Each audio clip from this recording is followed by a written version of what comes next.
हमने कुछ चीजें पढ़ी थी जिसमें हमने एक बात कही थी कि साइन थीटा का जो अपोजिट होता है वह कासेक थीटा होता है, अर्थात साइन थीटा बराबर 1 में कासेक थीटा, या अगर हम कासेक थीटा को इधर कर दें तो sine theta into cosec theta equal to 1।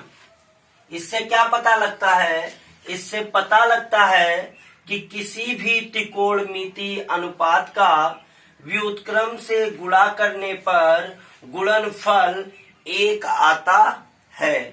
इसी प्रकार tan थीटा बराबर 1 में काट थीटा या tan theta into cot theta equal to 1।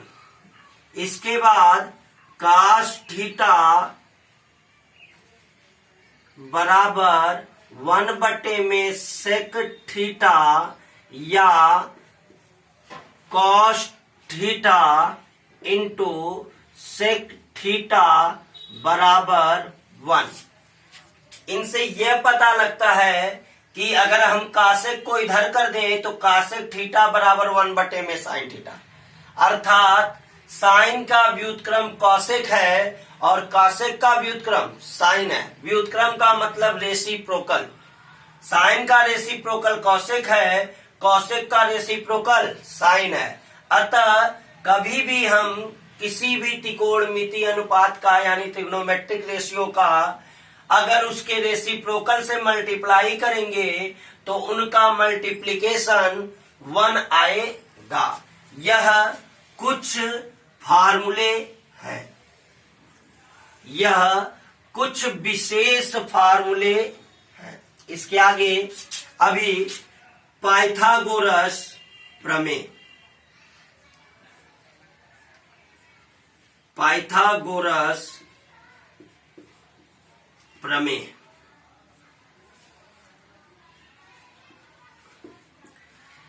इस प्रमेय को बताने से पहले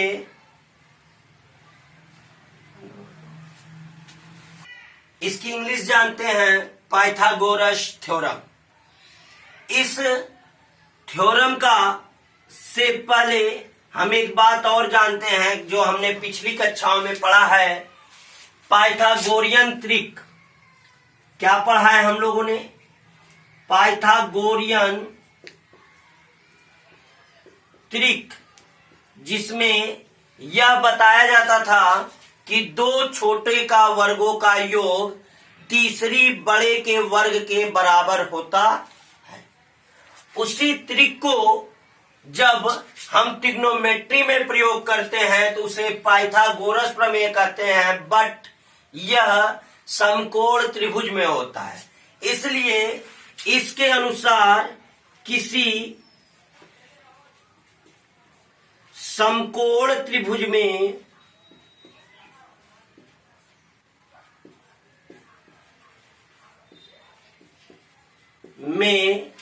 बड़ी भुजा का वर्ग अर्थात कर्ण, सबसे बड़ी भुजा कर्ण होती है। अभी कारण बता रहा हूं क्यों। किसी समकोण त्रिभुज में बड़ी भुजा का वर्ग शेष दोनों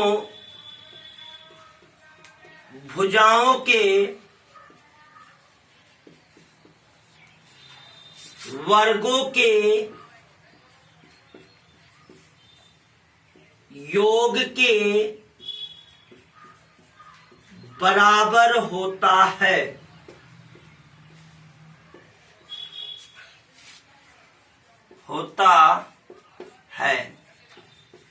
इसके कहने का क्या मतलब है कि यदि हम कोई राइट एंगल ट्रायंगल लेते हैं तो उसमें जो सबसे बड़ी साइड होती है उसका स्क्वायर जो दोनों बचे छोटे साइड होते हैं उनके स्क्वायर के सम के बराबर होते हैं।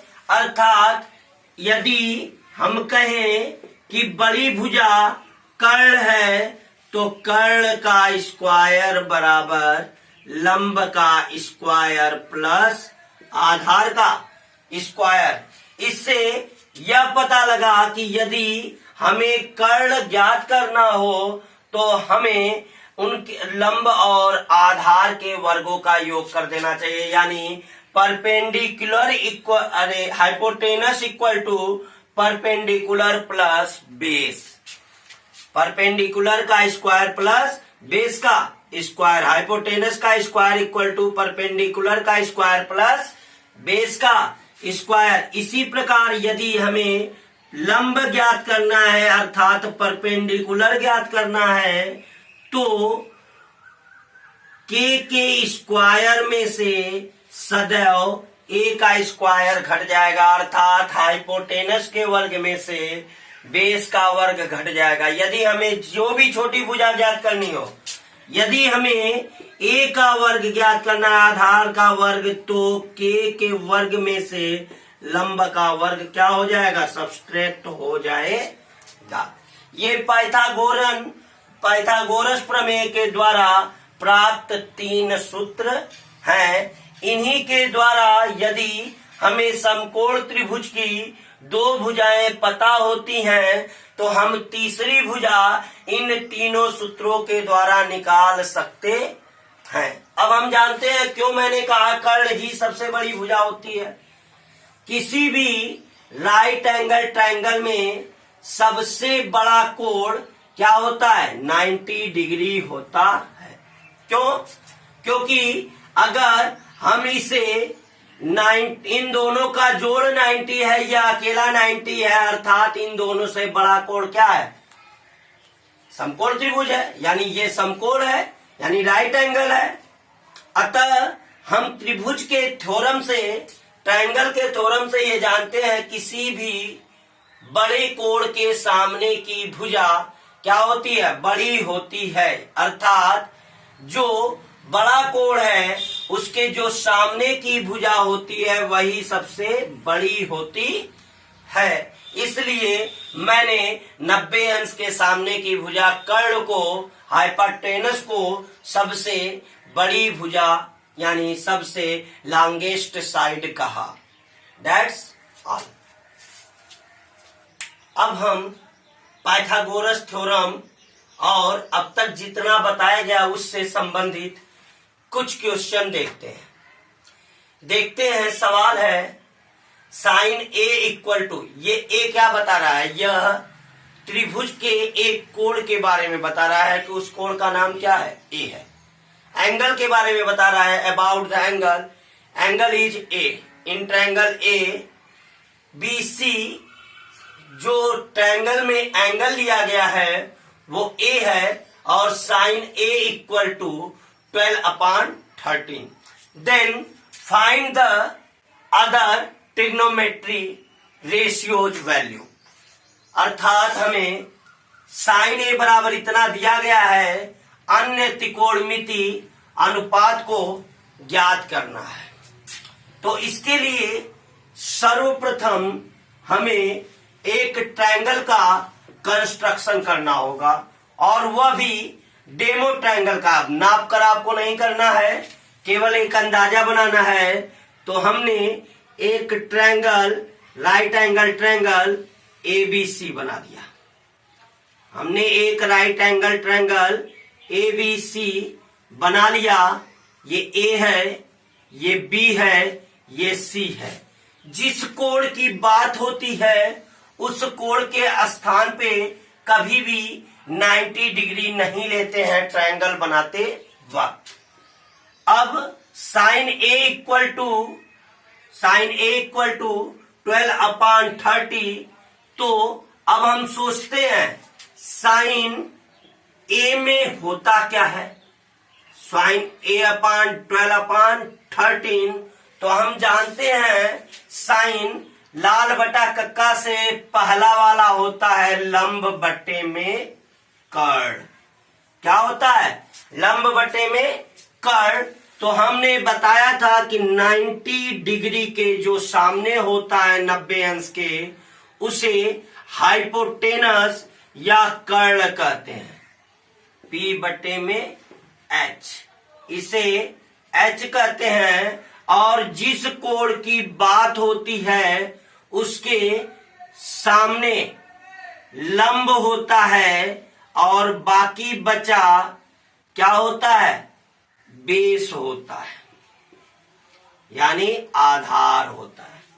तो हमारे पास 12/13 अर्थात लंब बटे कर्ण, लंब कितना हो गया 12 और कर्ण कितना हो गया 13। तो हमने क्या लिख दिया, यहां पे लिख दिया लंब के स्थान पे 12 और कर्ण के स्थान पे 13। अब हम क्या लिख सकते हैं, साइन ए बराबर दिया है, अन्य त्रिकोणमितीय अनुपात कहा है, तो पहले हमें आधार चाहिए, क्योंकि कास के लिए, कास में क्या होता है, कास में होता है, क्योंकि हमें सभी त्रिकोणमितीय अनुपातों के लिए तीनों के मान ज्ञात होने चाहिए, इसलिए हम लंब और कर्ण का ज्ञात है, हमें क्या ज्ञात करना है, आधार ज्ञात करना है। तो पाइथागोरस प्रमेय से, पाइथागोरस प्रमेय से, थ्योरम ऑफ पाइथागोरस क्या यूज करेंगे, आधार ज्ञात करना है, इसलिए बेस का स्क्वायर इक्वल टू कर्ण का यानी हाइपोटेनस का स्क्वायर माइनस परपेंडिकुलर का स्क्वायर, अर्थात आधार का स्क्वायर बराबर कर्ण का स्क्वायर माइनस लंब का स्क्वायर। तो आधार का स्क्वायर ज्ञात करना है, तो कर्ण के स्क्वायर अर्थात 13 का स्क्वायर माइनस 12 का स्क्वायर, 13 का स्क्वायर 169 माइनस 144। अब इसमें से इसको सब्सट्रैक्ट करेंगे तो 25 ए का स्क्वायर, चूंकि हमें ए निकालना है अर्थात इसका वर्गमूल करना होगा, तो वर्गमूल में आएंगे प्लस माइनस 5, लेकिन हमने केवल प्लस लिया है, माइनस क्यों नहीं लिया है, क्योंकि यह लेंथ ऑफ साइड है और भुजा की लंबाई है, और भुजा की लंबाई कभी भी ऋणात्मक नहीं होती है, इसलिए हमने आधार को कितना लिया है, 5 केवल लिया है। अब हम 6 त्रिकोणमितीय अनुपात निकालते हैं, देखते हैं। पहला है साइन के बाद कॉस, कॉस इक्वल टू कितना हो जाएगा, आधार बटे कर्ण, आधार बटे कर्ण अर्थात 5/13, क्योंकि आधार कितना है 5 और कर्ण कितना है 13, और फिर tan a मतलब लंब बटे में आधार, और लंब बटे आधार तो कितना हो जाएगा, लंब है 12 आधार है 5, तो 12/5। अब तो आसान हो गया, क्योंकि सब रेसिप्रोकल होते हैं, tan का रेसिप्रोकल काट अर्थात a/l अर्थात 5/12, और फिर sec a cos का रेसिप्रोकल होता है कर्ण बाई आधार, इसलिए 13/5। इसी प्रकार cosec a साइन का रेसिप्रोकल होता है, तो कर्ण बाई लंब अर्थात 13/12। दैट्स, ये केवल कोण ए के लिए क्या है, त्रिकोणमितीय अनुपात है। कुछ लोग सोच रहे होंगे कि हमने क्यों बी पर ही 90 डिग्री लिया है। जब कोई कोण निश्चित न किया हो तो नाम के कारण हम कोई भी ले सकते हैं, हम सी को भी 90 डिग्री ले सकते थे, बी को भी ले सकते थे। हमने किसको 90 डिग्री माना, बी को 90 डिग्री मानकर लगाया है। अभी यदि हमसे कोई यह पूछे साइन सी का मान, तो हम जानते हैं जब एंगल अपना स्थान इधर से उधर इंटरचेंज करता है तो परपेंडिकुलर और बेस भी इंटरचेंज हो जाते हैं। अर्थात जो परपेंडिकुलर है, अर्थात जो लंब है, वह आधार से बदल जाएगा और जो आधार है वो लंब से बदल जाएगा। अर्थात आधा AB लंब हो जाएगा और BC आधार हो जाएगा। तो साइन सी क्या हो जाएगा? साइन सी मतलब लंब बटे कर्ण, तो लंब के स्थान पर क्या हो गया 5/13। इसी प्रकार कास सी बराबर 12/13, tan सी बराबर लंब बटे आधार तो 5/12, कॉट सी बराबर इसका tan का रेसिप्रोकल 12/5 और सेक सी बराबर 12/5, कास का उल्टा 13/12, कॉसेक सी बराबर 13/5। That's answer. ये हमने एंगल सी पर निकाला है और ये हमने एंगल ए पर निकाला है। लेकिन आप लोगों से इस सवाल में केवल एंगल ए पर पूछा था, एंगल सी पर नहीं, तो आप लोगों का यहीं पर आंसर रुक जाएगा। सवाल के बताने से आप लोगों का एनसीईआरटी का कुछ सवाल सॉल्व हो जाएगा। वैसे हम एनसीईआरटी के भी कुछ सवाल अलग से लगाएंगे, जो दिखेगा कि इन सवालों से भिन्न है, उन सवालों को मैं बाद में लगाऊंगा। लेकिन कुछ सवालों को आप लोग ध्यान दीजिए और अपने घर पर लगाइए। जो सवाल ना आए उसको कमेंट बॉक्स में लिखिए कि किस बुक से है, और यदि वह बुक नहीं मिलेगा तो मैं कमेंट करके आपसे उसका फोटो मांग लूंगा। नेक्स्ट क्वेश्चन है tan theta equal to A/B, तो अन्य त्रिकोणमितीय अनुपात का मान बताना है, अर्थात ट्रिग्नोमेट्रिक रेशियो की वैल्यू बतानी है। चूंकि ये tan थीटा बराबर A/B है, इसमें थीटा कोण दिया है। यह कोण किसी त्रिभुज के लिए विशेष भी हो सकता है, आप कोई भी त्रिभुज अब ले सकते हैं। तो इसके लिए हमने एक त्रिभुज बनाया PQR।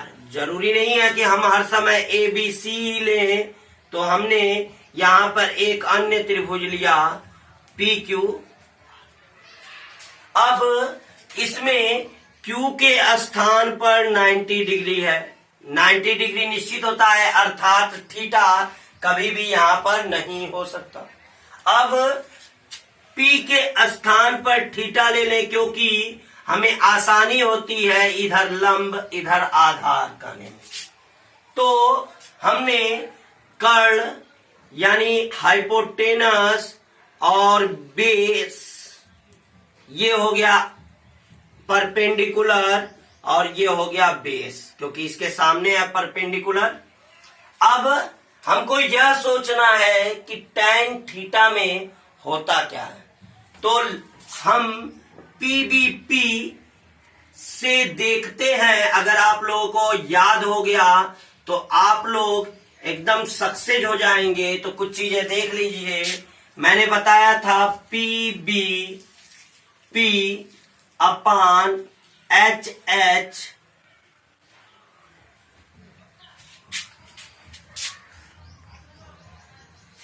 ये अर्थात पंडित बद्री प्रसाद हरिहरि बोले तो पहला P साइन का, कॉस का, फिर tan का। चूंकि हमारा ये tan है, अर्थात tan का क्या हो जाएगा P/B, अर्थात P बटे में B।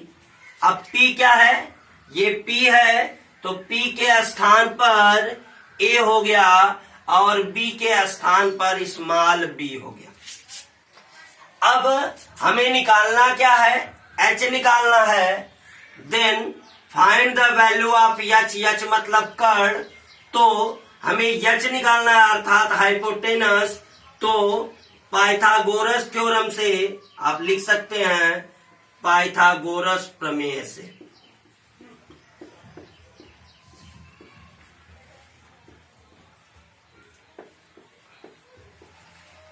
क्या h का स्क्वायर इक्वल टू p का स्क्वायर प्लस b का स्क्वायर। h का स्क्वायर निकालना है आपको, फाइंड करना है, इसलिए h का स्क्वायर, p का स्क्वायर कितना है, स्मॉल a का स्क्वायर प्लस स्मॉल b का स्क्वायर। चूंकि इनका स्क्वायर रूट नहीं निकल सकता और जिनका स्क्वायर रूट अर्थात वर्गमूल नहीं निकलता है उसको हम अंडर रूट अर्थात कर्ली में छोड़ देते हैं। इसलिए h equal to under root a square plus b square. अब हमें क्या प्राप्त हो गया, h की वैल्यू प्राप्त हो गई। अब h की वैल्यू प्राप्त हो गई तो हम पहले निकालते हैं sine theta. Sine theta equal to क्या होता है, परपेंडिकुलर अपान एच यानी लंब बटे में कर्ण। लंब कितना है, a है और कर्ण है under root a square plus b square. इसी प्रकार cos theta equal to b upon H, b के स्थान पे small b under root a square plus b square. tan theta का मान चूंकि दिया हुआ है तो काट थीटा बराबर tan का उल्टा अर्थात b बाई p। b का मान है स्मॉल b, p का मान है a।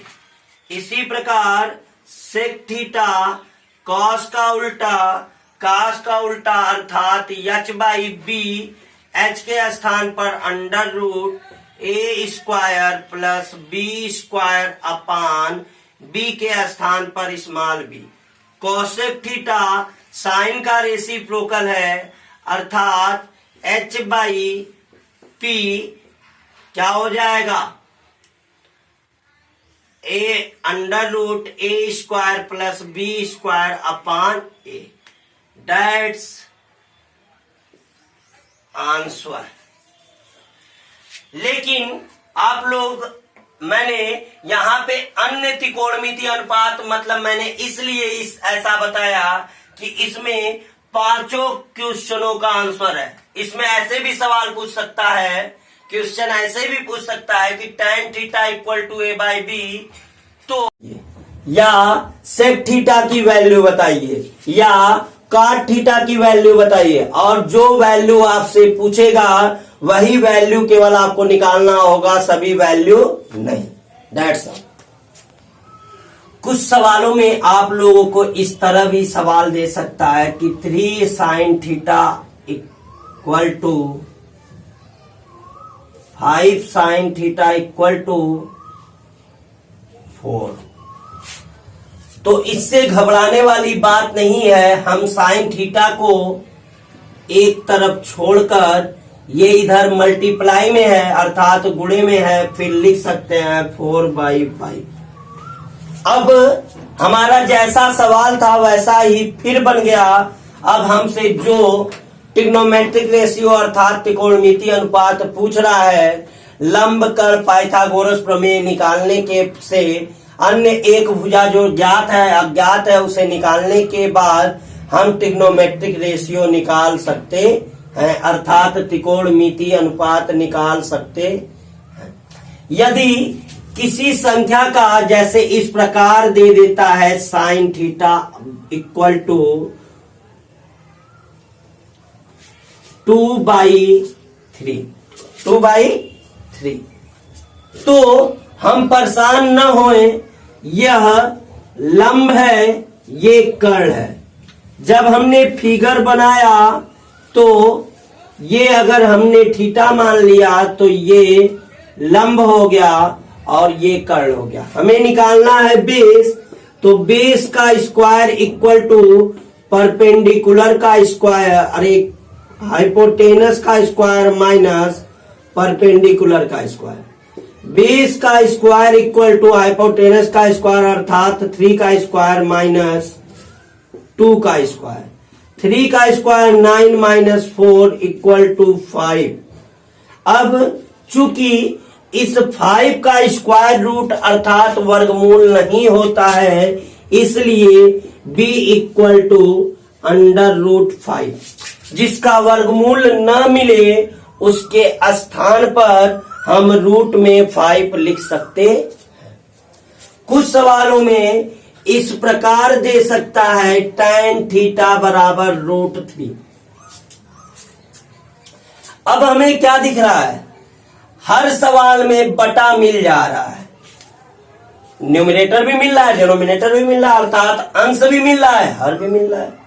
लेकिन इन दिस क्वेश्चन, इस क्वेश्चन में हमें न्यूमरेटर तो मिल रहा है बट डिनोमिनेटर नहीं मिल रहा है।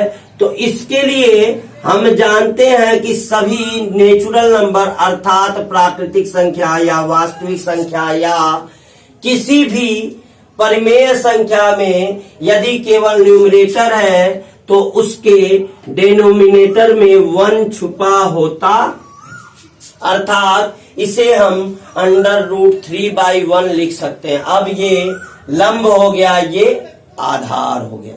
इस प्रकार से इन सभी प्रकार के क्वेश्चनों को लगाया जाता। अब एक दूसरा प्रश्न है, साइन अल्फा इक्वल टू 1/2 और अल्फा एक न्यून कोण है। न्यून कोण मतलब एक्यूट एंगल है। अल्फा कोण एक न्यून कोण है। न्यून कोण का मतलब क्या होता है, 0 अंश से अधिक 90 अंश से कम। तब 3 cos alpha minus 4 cos cube alpha का मान बताइए। अभी आप लोगों के लिए इसका कोई मायने नहीं है हाई स्कूल में, लेकिन बस आप लोग इतना जानिए कि यह एक्यूट एंगल है और एक्यूट एंगल में सभी त्रिकोणमितीय अनुपात का मान धनात्मक होता है, अर्थात ऋणात्मक कभी भी नहीं हो सकता। कभी भी न्यून कोण यदि है तो न्यून कोण में सभी त्रिकोणमितीय अनुपात का मान धनात्मक होता है, ऋणात्मक नहीं हो सकता।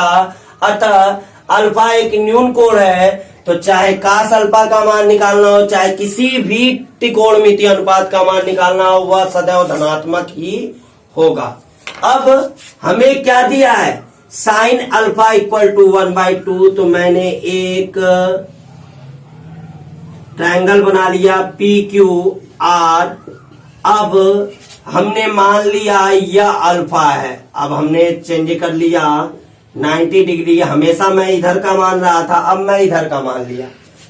अब देखिए हमें क्या मिलेगा, हमें कहा है साइन अल्फा, दिया क्या है हमें, साइन अल्फा इक्वल टू 1/2।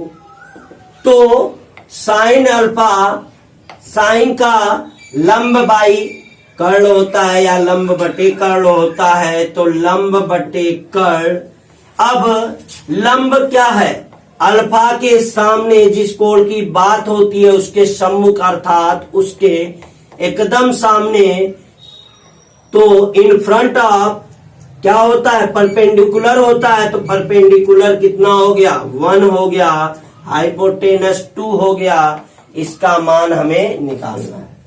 तो हम इसको अब लिख सकते हैं पाइथागोरस प्रमेय से।